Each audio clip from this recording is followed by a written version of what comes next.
2024-25 অর্থ বছরের শুরু থেকেই আন্দোলন সংগ্রামে অস্থিতিশীল হয়ে পড়ে সারা দেশ। সরকার পতনের পর সম্পর্কের অবনতি হয় বাংলাদেশ ভারতের মধ্যে। এর প্রভাব পড়ে আমদানি রপ্তানি কার্যক্রমেও। গেল অর্থ বছরে চাঁপাইনবাবগঞ্জের সোনা মসজিদ স্থলবন্দরে রাজস্ব ঘাটতি হয়েছে 214 কোটি 61 লাখ টাকা। আমদানিকারক ও ব্যবসায়ীরা জানান, পুরো অর্থ বছর জুড়েই ছিল অস্থিতিশীল পরিস্থিতি। এমনকি দুই দেশের সম্পর্কের অবনতি, ডলার সংকটে চাহিদা মতো পণ্যের অর্ডার দিতে না পারা, ব্যবসায়ীদের ভিসা না দেয়া ও রাজনৈতিক সংকটে সোনা মসজিদ স্থলবন্দরে গতি কমেছে আমদানি রপ্তানিতে।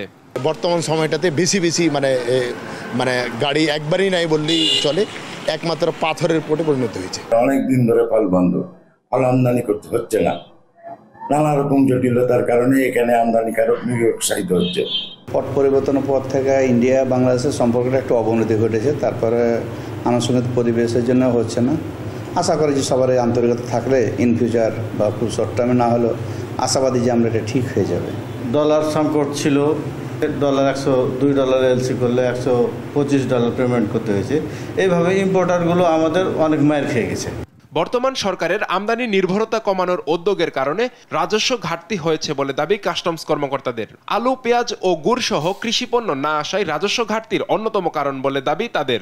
সরকার খুবই প্রচেষ্টার মাধ্যমে আমদানি নির্ভরতা কমিয়েছে ইন্ডিয়া থেকে। কাঁচামরিচ, পেঁয়াজ এগুলোর দাম বেশি থাকার কারণে আমদানি বেশি ছিল, কিন্তু এবছর দেখা যাচ্ছে ইন্ডিয়া থেকে এগুলো আমদানি করা লাগছে না, ইন্ডিয়া বা পার্শ্ববর্তী দেশ থেকে।